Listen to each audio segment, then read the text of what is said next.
বিশ্বাস শুধু একটা শব্দ নয়, এটা একটা পরিবারের নিশ্চিন্ততার নাম। আপনার দুশ্চিন্তা আমাদের চিন্তার কারণ, তাই ভরসা রাখুন সম্মুক্তা হেলথ কেয়ারে।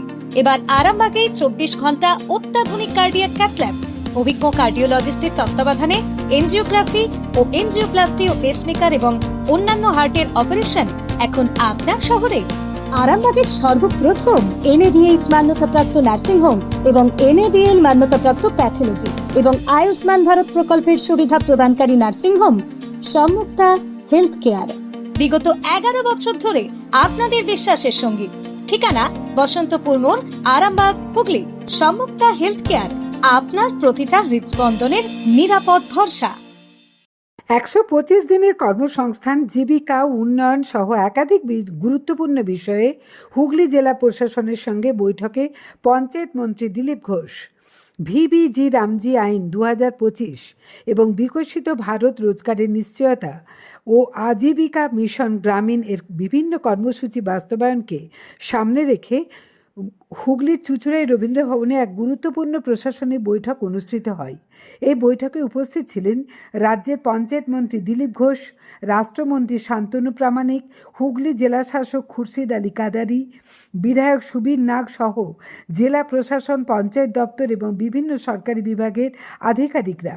বৈঠকে হুগলি জেলার গ্রামীণ এলাকার সার্বিক উন্নয়নকে আরও গতিশীল করার লক্ষ্যে একাধিক গুরুত্বপূর্ণ বিষয় নিয়ে বিস্তারিত আলোচনা হয়।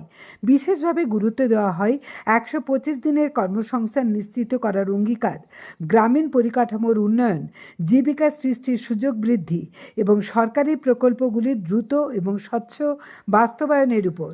এছাড়াও বর্ষাকালীন প্রতিকূল আবহাওয়ার কথা মাথায় রেখে দুর্যোগ মোকাবিলায় বিশেষ প্রস্তুতির বিষয়েও পর্যালোচনা করা হয়।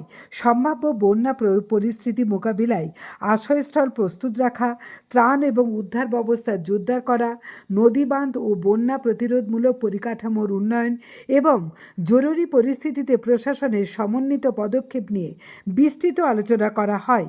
বৈঠক থেকে গ্রামীণ উন্নয়ন, কর্মসংস্থান বৃদ্ধি এবং প্রাকৃতিক দুর্যোগ মোকাবিলায় প্রশাসনের প্রস্তুতিকে আরও শক্তিশালী করার বার্তা দেওয়া হয়। জেলা প্রশাসনের পক্ষ থেকে জানানো হয়, সরকারি প্রকল্পগুলির সুফল যাতে দ্রুত সাধারণ মানুষের কাছে পৌঁছায় এবং গ্রামাঞ্চলের উন্নয়ন আরও ত্বরান্বিত করা যায়, সেই লক্ষ্যেই বিভিন্ন দপ্তরের মধ্যে সমন্বয় বাড়ানোর উপর বিশেষ গুরুত্ব দেওয়া হয়েছে। হুগলির চুঁচুড়া রবীন্দ্র ভবন থেকে প্রবীর বসুর রিপোর্ট, আরামবাগ টাইমস।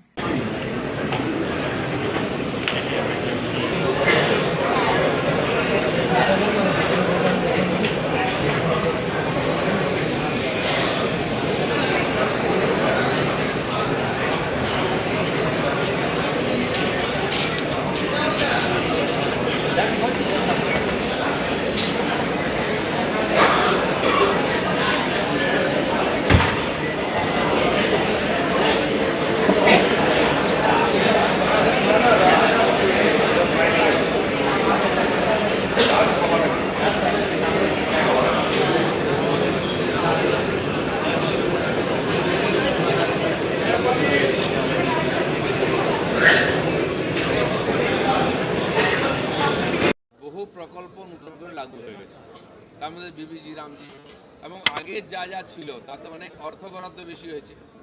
গত 4-5 মাস ধরে পঞ্চায়েত লেভেলে কাজকর্ম, ইলেকশন এবং তারপরে জেলা ডালা ছিল, সেই সমস্ত প্রকল্পের সার্ভে চলছে। আবাস যোজনা এবং শৌচালয় থেকে আরম্ভ করে যা যা আছে সুবিধা কেন্দ্র সরকারকে দেওয়া হচ্ছে, অন্নপূর্ণা ভাণ্ডার, তার জন্য নতুন করে নাম রেজিস্ট্রি হচ্ছে, পুরনো নাম বাদ যাচ্ছে, রুল চেঞ্জ হয়েছে, ট্রেনিং হয়েছে, আমাদের পঞ্চায়েত রুল অ্যামেন্ডমেন্ট হয়েছে। এই সমস্ত বিষয়ে জানানো এবং কাজ কতটা হয়েছে, কতটা এগোচ্ছে সেই ব্যাপারে খোঁজখবর নেওয়ার জন্য রিভিউ মিটিং। যেখানে হচ্ছিল না, কম হচ্ছে কিছু কিছু ব্লকে, কেন সমস্যা হয়েছে সেই ব্যাপারে শুনে তাদের সমাধান দেওয়ার জন্য আজকে লম্বা মিটিং চলেছে।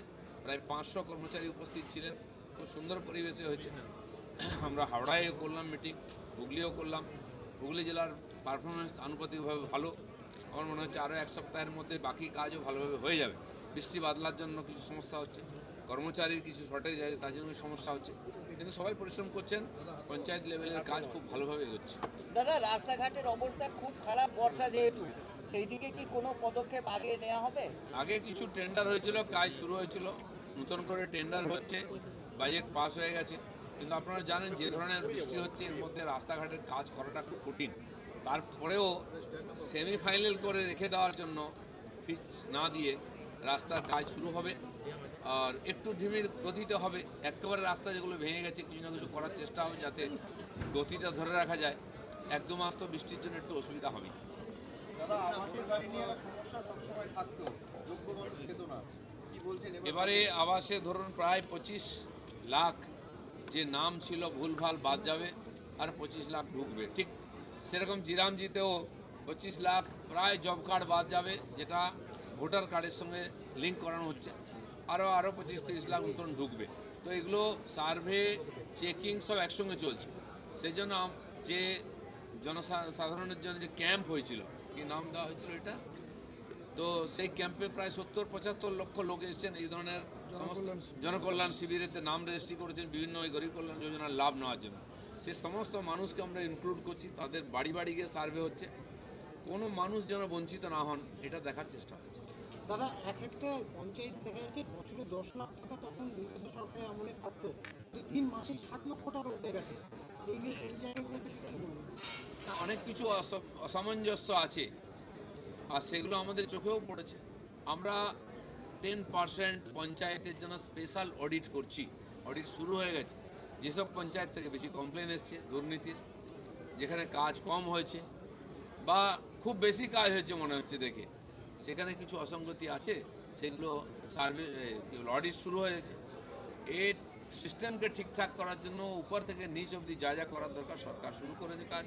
3 বছরের বেশি কর্মচারী যেখানে ছিল সবাইকে ট্রান্সফার করা হয়েছে নিচের স্তরে। এখন ইঞ্জিনিয়ারদেরও ট্রান্সফার করলাম, চিফ ইঞ্জিনিয়ার পর্যন্ত, যেখানে যেখানে আপনাদের কমপ্লেন থাকে।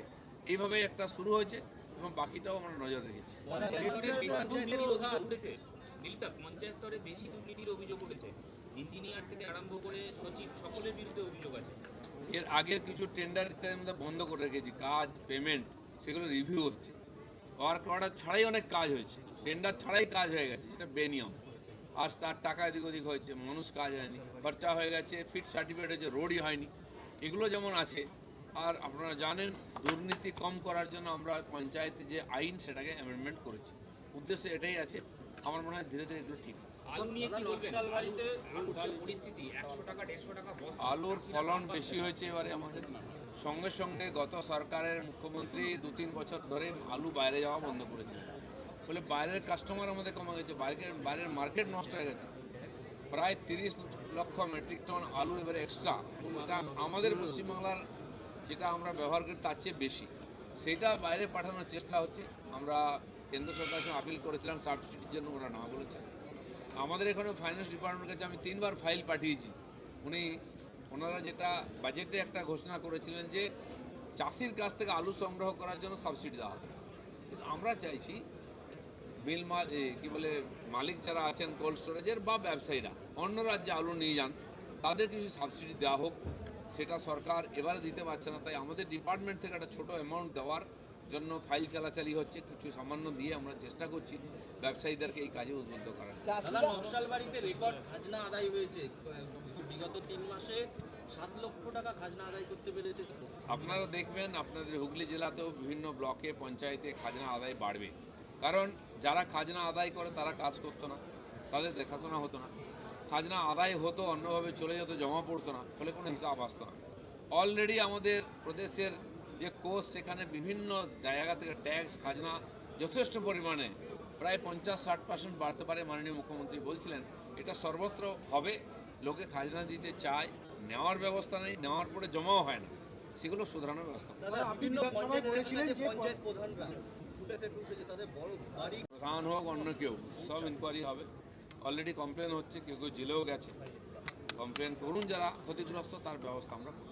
দাদা বিধানসভায় একটা বলেছিলেন যে পঞ্চায়েত প্রধানদের ওপর কোনো দায়িত্ব থাকবে না, যারা দুর্নীতি করেছে তাদেরকে আমি টেনে হিজড়ে যেটা করার সেটা আমি করবো, সেটা দাঁড়িয়ে কি বলবেন? কমপ্লেন যাদের বিরুদ্ধে আসছে, অনেক নেতা অনেক প্রধান গায়েব হয়ে গেছে, এলাকায় নাই কেন, তারা জানে কোমরে দড়ি পড়বে। কমপ্লেন থাকলে আজ হোক কাল হোক তাকে ধরে ঢোকানো হবে। দ্বিতীয় হচ্ছে পথশ্রীর কথা বলেছেন, ওই প্রকল্পে খরচা হয়েছে, অনেক কাজও হয়েছে, কিন্তু শেষ মুহূর্তে যেগুলো কাজ হয়েছে কিছু রিভিউ চলছে ঠিকঠাক আছে কিনা, যার প্রকল্পের টাকা আছে কাজ হয়েছে সবাই টাকা পাবে। पंचायत उनके घर के लोग साला भतीजा सबको पैसा मिला है। अभी भी इस प्रकार जो भी घोटाला हुआ है उसका कॉम्प्लेन जैसे जैसे इंक्वायरी होगा सजा भी मिलेगा, इसलिए कोई भी बात छुपी नहीं है। लोग जो भुगत चुके हैं सबको आह्वान किया गया, आप कॉम्प्लेन करिए, उसका इंक्वायरी होगा। दादा आदिनाथ शिवलिंग मालदा में बनेगा, आदिनाथ शिवलिंग क्या बोलिएगा? जो है ऐसा बहुत सारा पुराना जगह पड़ा हुआ है जिसको कोई देखा नहीं है, उसका उद्धार किया जाएगा। महाकालेश्वर बन सकता है महादेव का, और काशी विश्वनाथ हो सकते हैं, तो यहाँ भी होगा। तो वो जो पुराना ऐतिह्य हमारे देश का उसको बराबर प्रतिष्ठित किया जाएगा, उसके लिए भी चर्चा हो रही है। साथ साथ पिछले कुछ सालों में हिंदू समाज के ऊपर अटैक हुआ है, दुर्गा पूजा काली पूजा के ऊपर जो अटैक हुआ था उसका भी FIR हो रहा है, और जो ऑफिसर संलिप्त थे उनको सस्पेंड भी हुआ है, चीफ मिनिस्टर ने किए, किसी को छोड़ा नहीं जाएगा।